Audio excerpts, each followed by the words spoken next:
ଆଜିର ଏହି ଭିଡିଓରେ ଆମେ ପ୍ରଶ୍ନୋତ୍ତର ଆଲୋଚନା କରିବୁ। ଦୂର ପାହାଡ଼ ଯାହାକି ଲେଖିଛନ୍ ପ୍ରାଣବନ୍ଧୁ କର।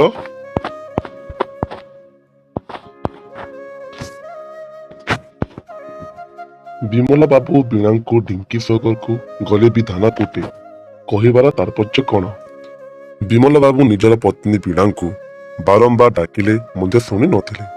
ଶେଷରେ ବୀଣା ଦେବୀ ହାତରେ ପହରାଟିଏ ଧରି ସ୍ୱାମୀଙ୍କ ପାଖରେ ପହଞ୍ଚିଲେ। ସେ ଘରର ନଲା ଧୋଇଥିଲେ, ଯାହାକି ବିମଲ ବାବୁଙ୍କ ପସନ୍ଦ ନଥିଲା।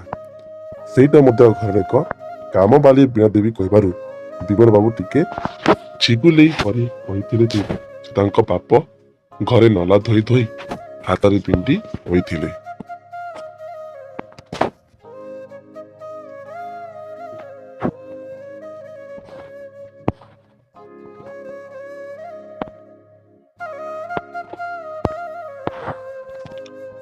ହରେନ୍ଦ୍ର ବାବୁ କିଏ ଓ ସେ କ'ଣ କରନ୍ତି? ହରେନ୍ଦ୍ର ବାବୁ ବିମଲା ବାବୁଙ୍କର ବନ୍ଧୁ ଅଟନ୍ତି। ସେ ADM ଅଟନ୍ତି। ମାସେ ହେଲା ବଦଳି ହୋଇ କଟକକୁ ଆସିଥିଲେ। ନିଜର ଦାୟିତ୍ୱ ସମ୍ଭାଳିଲା ପରେ ବନ୍ଧୁ ବିମଲା ବାବୁଙ୍କର ଘର ସେ ବୁଲି ଆସିଥିଲେ। ସୁମିତ୍ରା ଦେବୀ ଆକଣ୍ଠ ସୁଖପାନ କରୁଛନ୍ତି ବୋଲି ହରେନ୍ଦ୍ର ବାବୁ କାହିଁକି କହିଲେ? ହରେନ୍ଦ୍ର ବାବୁଙ୍କୁ ବିମଲ ବାବୁଙ୍କ ସୁମିତ୍ରା ଦେବୀ କିପରି ଅଛନ୍ତି ବୋଲି ପଚାରିଥିଲେ। ସୁମିତ୍ରା ଦେବୀ ଖୁବ୍ ଆରାମରେ ଅଛନ୍ତି। ପିଲାଛୁଆ ଜଞ୍ଜାଳରୁ ତ ଭଗବାନ ତାଙ୍କୁ ପ୍ରଥମରୁ ମୁକ୍ତି ଦେଇଛନ୍ତି। ସ୍ୱଚ୍ଛଳ ଆଉ ଅତୁଟ ସ୍ୱାସ୍ଥ୍ୟ ଭିତରେ ସେ ଆକଣ୍ଠ ସୁଖପାନ କରୁଛନ୍ତି।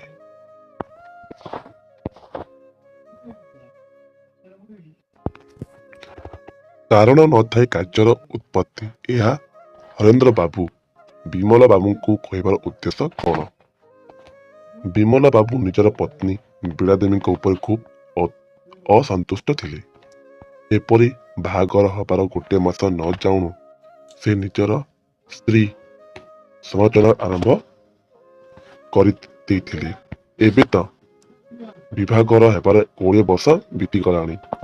ସେଇ ଆଲୋଚନା, ସେଇ ସମାଲୋଚନା ଅନେକ ଥର ହୋଇଥିବା ବୋଲି ହରେନ୍ଦ୍ର ବାବୁ କହିଥିଲେ। କାରଣ ନଥାଇ କେହି କାହାକୁ କିଛି କହିନାହିଁ ବୋଲି ବିମଲା ବାବୁ ନିଜର ସପକ୍ଷରେ ଯୁକ୍ତି ବାଢ଼ିଥିଲେ। 5 ନମ୍ବର, ବିମଲା ବାବୁ ବୀଣା ଦେବୀଙ୍କ ଠାରୁ କ'ଣ ଆଶା କରନ୍ତି? ଅଫିସରରୁ ହାଲିଆ ହୋଇ ଫେରିଲା ପରେ ବୀଣା ଦେବୀ ବିମଲା ବାବୁଙ୍କ ପାଖରେ ବସି ଟିକେ ପଙ୍ଖା କରନ୍ତେ, ଗୋଡ଼ରୁ ତାଙ୍କର ଜୋତା ମୋଜା କାଢ଼ି ଦିଅନ୍ତେ, ଏପରିକି ଦେହରୁ ଜାମାପଟା କାଢ଼ି ଦିଅନ୍ତେ ଓ ଦେହ ହାତ ଟିକେ ମୋଡ଼ାମୋଡ଼ି କରିଦିଅନ୍ତେ।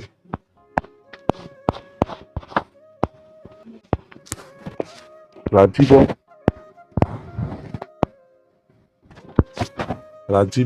ବିମଲ ବାବୁଙ୍କ କେଉଁଥିଲାଗି ପ୍ରସ୍ତାବ ଦେଇଥିଲେ? Rajiv north British company Odisha ଶାଖାର ଜେନେରାଲ ମ୍ୟାନେଜର ଥିଲେ। ଏହା ସବୁଠୁ ପୁରୁଣା କମ୍ପାନୀ। ଏହି କମ୍ପାନୀ ସବୁଠୁ ବେଶୀ ବୋନସ ଦିଏ, ଅର୍ଥାତ୍ 20% ବୋନସ ଦିଏ। ନିଜକୁ ଅଜର ଅମର ବୋଲି ଭାବି ବିଦ୍ୟା ତଥା ଅର୍ଥ କଥା ଚିନ୍ତା କରି ଉଚିତ। ମୃତ୍ୟୁ ହୋଇଗଲେ ସେଇ ଇନ୍ସୁରାନ୍ସ ଲାଭ ମିଳିବ। ନିଜେ ନ ନେଲେ କଲେ ନିଜ ସ୍ତ୍ରୀ ନାମରେ ଏକ ବୀମା କରନ୍ତୁ ବୋଲି ରାଜୀବ ବିମଲା ବାବୁଙ୍କୁ ପ୍ରସ୍ତାବ ଦେଇଥିଲେ।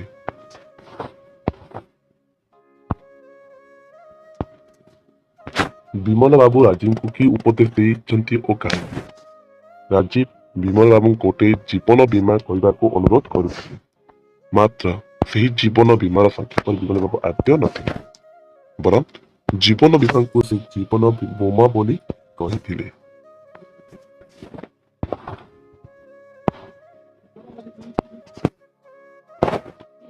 ଢିଙ୍କି ପଡ଼ିଛି 8 ଘଣ୍ଟା ଶୁଖେଇ ଦେବାର ଜଣେ ଭେଣ୍ଡା କଥା ପଦୀ କାହିଁକି କହିଲେ? ଗୁରିଆ ଓ ପଦୀ ବିମଲା ବାବୁଙ୍କ ଘରେ ଥିବା ଚାକର ଓ ଚାକରାଣୀ। ପଦୀ ଜଳଖିଆ ଥାଳିଆରୁ ଗୋଟିଏ ରସଗୋଲା ପାଟିରେ ପୁରାଇ ଦେଉ ଦେଉ ଗୁରିଆ ଆସି ସେଠାରେ ପହଞ୍ଚି ଯାଇଛି। ନିଜର ଗାଲ ଫୁଲାକୁ ଲୁଚାଇବା ପାଇଁ ସେ ଗୁରିଆକୁ କହିଲା ଯେ ପେଟ ଭିତରୁ ଗୋଟେ ପବନ ବାହାରି ଆସିବା ଯୋଗୁଁ ଗାଲ ଦିଟା ଏମିତି ଫୁଲେଇ ଦେଲା।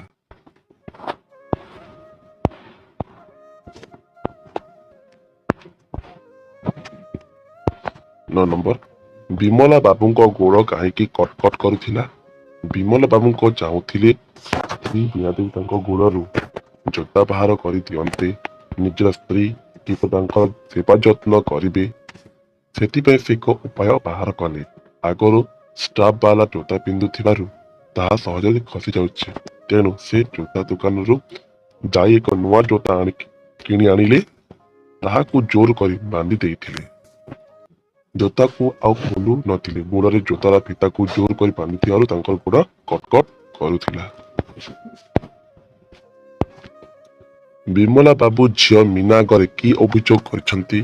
ବିମଲା ବାବୁ ନିଜ ଝିଅ ମୀନା ଆଗରେ କହିଲେ ଯେ ତାର ସେଇ ଗୁଣବତୀ ବୋଉ ତାଙ୍କ କଥା ଆଉ ବୁଝୁନି। ତାଙ୍କ ପ୍ରତି ବୋଉର ଗୋଟେ ଘୃଣାଭାବ ଆସିଯାଇଛି। ନିଜର କଳା ଚେହେରା, ମୁଣ୍ଡରେ ପଛରେ ଥିବା ଭାଲୁଠିଆ ଚଲାଂଶ ପାଇଁ ସେ ତାଙ୍କୁ ଘୃଣା କରୁଛି। ଏପରି ରୀନାର ବୋଉ ସୁନ୍ଦରୀ ବୋଲି ମନରେ ଗର୍ବ କରୁଛି। ଏଥି ସହିତ ଦୁଇ ଝିଅଙ୍କର ମିଜାଜ ବୋଉଙ୍କ ଅନୁସାରେ ଗଳି ଉଠିଲାଣି। ଝିଅମାନେ ମାଙ୍କୁ ମଧ୍ୟ ସମର୍ଥନ କରୁଛନ୍ତି।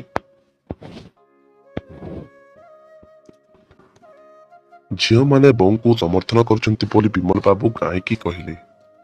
ବିମଲ ବାବୁ ଝିଅ ମୀନା ଆଗରେ ତାର ବୋଉ ନାଁରେ ଅନେକ ଅଭିଯୋଗ କଲା ପରେ କହିଲେ ଯେ ବୀଣା ଦେବୀ ସୁନ୍ଦରୀ ବୋଲି ମନରେ ଗର୍ବ କରୁଛନ୍ତି। ହେଲେ ଝିଅ ମୀନା ଚତୁରାର ତାର ସହିତ ବିମଲ ବାବୁଙ୍କୁ ପଚାରିଲା ଯେ ତାର ବୋଉ ସୁନ୍ଦରୀ ବୋଲି ବାପାଙ୍କ ମନରେ ଗର୍ବ ହୁଏ କି ନାହିଁ।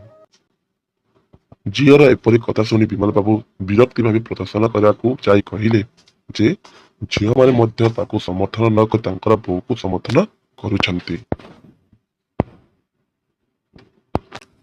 ଝିଅମାନଙ୍କ ପଢ଼ା ବନ୍ଦ କରିଦେବେ ବୋଲି ବିମଲ ବାବୁ ହଠାତ୍ କାହିଁକି କହିଲେ? ଝିଅମାନେ ପାଠ ପଢି ସ୍ୱାଧୀନ ହୋଇ ଯାଉଛନ୍ତି। କେହି ହେଲେ ଜଣେ ନିଜ ବାପାଙ୍କର ଦୁଃଖ ସୁଖରେ ସମବେଦନା ପ୍ରକାଶ କରୁନାହାନ୍ତି, ବରଂ ବୋଉକୁ ଅନ୍ଧ ଭାବରେ ସମର୍ଥନ ଜଣାଉଛନ୍ତି। ଏମିତି ପାଠ ପଢ଼ା କିଛି ହେଲେ ମୂଲ୍ୟ ନାହିଁ।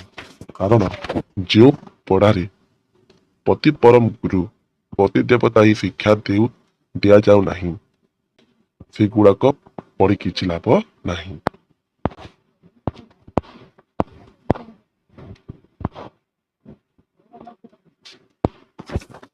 ପାଠ ପଢି ଇରା ମଧ୍ୟ କୌଣସି କଥାକୁ ଗ୍ରହଣ କରୁ ନଥିବାରୁ ବିମଲ ବାବୁ ଝିଅ ଦୁଇଙ୍କ ପଢ଼ା ବନ୍ଦ କରିଦେବେ ବୋଲି କହିଲେ।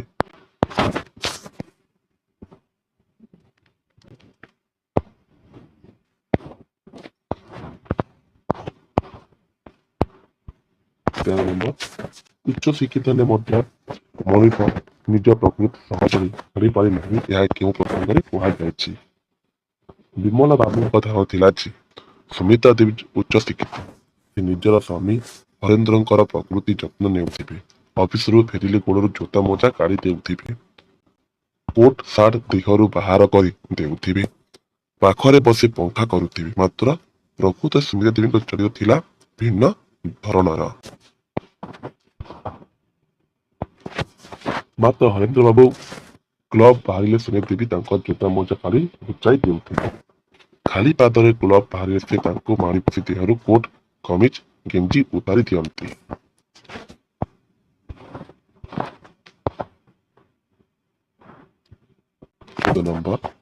ବିମଲା ବାବୁ ନିଜକୁ ବୋକା ବୋଲି କାହିଁକି କହିଲେ? ବନ୍ଧୁ ହରେନ୍ଦ୍ରଙ୍କ କଥା ନ ବୁଝିପାରି ବିମଲା ବାବୁ ନିଜର ପତ୍ନୀ ବୀଣା ଦେବୀଙ୍କ ଉପରେ ବିରକ୍ତ ହେଉଥିଲେ। ସେ ମନେ ମନେ ଭାବୁଥିଲେ ଯେ ତାଙ୍କ ସ୍ତ୍ରୀ ଉଚ୍ଚ ଶିକ୍ଷିତ ହୋଇଥିବ, ତାଙ୍କ ମନ ଜାଣି ସେବା କରୁଥିବେ। ମାତ୍ର ଯେତେବେଳେ ପ୍ରକୃତ ରହସ୍ୟ ଜାଣିପାରିଲେ ତାଙ୍କ ଚେତା ବସିଥିଲା। ସୁମିତ୍ରା ଶିକ୍ଷିତ ହେଲେ ବି ହରେନ୍ଦ୍ର ଖୁବ୍ ନିର୍ଯାତନା ଦେଉଥିଲେ।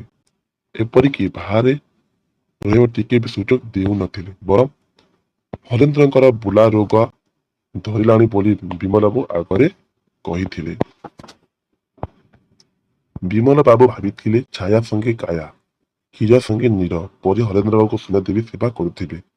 ମାତ୍ର ତାହା ସବୁ ଭୁଲ ପ୍ରମାଣିତ ହୋଇ ଯିବାରୁ ବିମଲା ନିଜକୁ ବୋକା ଭାବିଲେ। ଧୂଆ ପାହାଡ଼ ସୁନ୍ଦର ବୋଲି ମୀନା କାହିଁକି କହିଲା?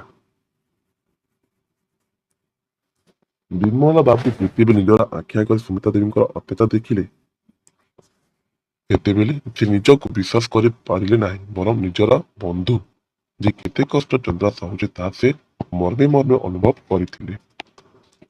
ହରେନ୍ଦ୍ର ବାବୁ କୁଆଡେ କେଉଁ ଆଡେ ସ୍ୱାଧୀନ ଭାବରେ ଭୁଲି ପାରୁ ନଥିଲେ।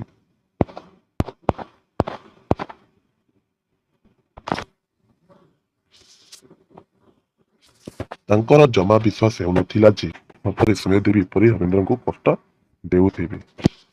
ଏହି କଥା ଶୁଣି ମୀନା ଏ କଥାକୁ ସମର୍ଥନ ଜଣାଇବାକୁ ଯାଇ କହିଥିଲା, ଦୂର ପାହାଡ଼ ସୁନ୍ଦର। କାରଣ ପାହାଡ଼ ଦୂରରୁ ଖୁବ୍ ସୁନ୍ଦର ଦିଶେ, ମାତ୍ର ପାଖକୁ ଗଲେ ତାର ରୁକ୍ଷ ଶରୀର ମନରେ ଭୟ ସୃଷ୍ଟି କରାଏ।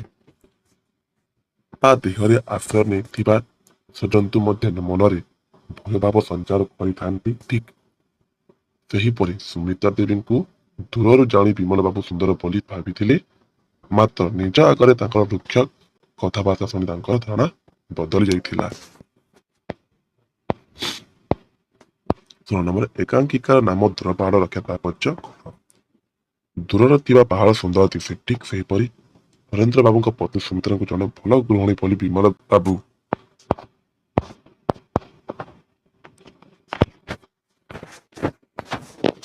ଭାବିଥିଲେ। ଯେତେବେଳେ ସେ ସବୁ କିଛି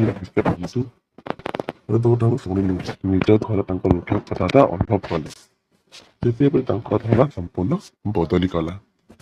ନିଜର ପତ୍ନୀ ବୀଣା ଦେବୀ ସେ ଯେ ସ୍ମୃତିଙ୍କ ଠାରୁ ବହୁ ଗୁଣରେ ଭଲ, ତାହା ସେ ମର୍ମେ ମର୍ମେ ଅନୁଭବ କଲେ। ନିଜର ପତ୍ନୀ ବୀଣାଙ୍କ ପ୍ରତି ଥିବା ଧାରଣା ସମ୍ପୂର୍ଣ୍ଣ ବଦଳିଗଲା। ବୀଣା ଦେବୀ ଯେ ଜଣେ ଉତ୍ତମ ଗୃହିଣୀ ଏହା ସେଦିନ ତାଙ୍କର ହୃଦ୍ ବୋଧ ହେଲା। ପ୍ରକୃତ ପାରିବାରିକ ଜୀବନରେ ଆମର ଏପରି ଧାରଣା ଥାଏ, ଦୂରରେ ଥିବା ଲୋକଙ୍କୁ ଭଲ ବୋଲି ଭାବିଥାଉ, ମାତ୍ର ପ୍ରକୃତରେ ସେମାନଙ୍କ ଠାରେ କେତେ ଯେ ରୁକ୍ଷତା ପୂରି ରହିଛି ତାହା ଆମେ ଜାଣିନଥାଉ। ପାଖକୁ ଗଲେ ହିଁ ତାହା ଜାଣିଥାଉ। ଏହି ଏକାଙ୍କିକାଟି ଏପରି ଏକ ପଟ୍ଟଭୂମିରେ ଗଢ଼ି ଉଠିଥିବାରୁ ଏହାର ନାମକରଣ ଏପରି କରିଥିବା ଯଥାର୍ଥ ହୋଇଅଛି।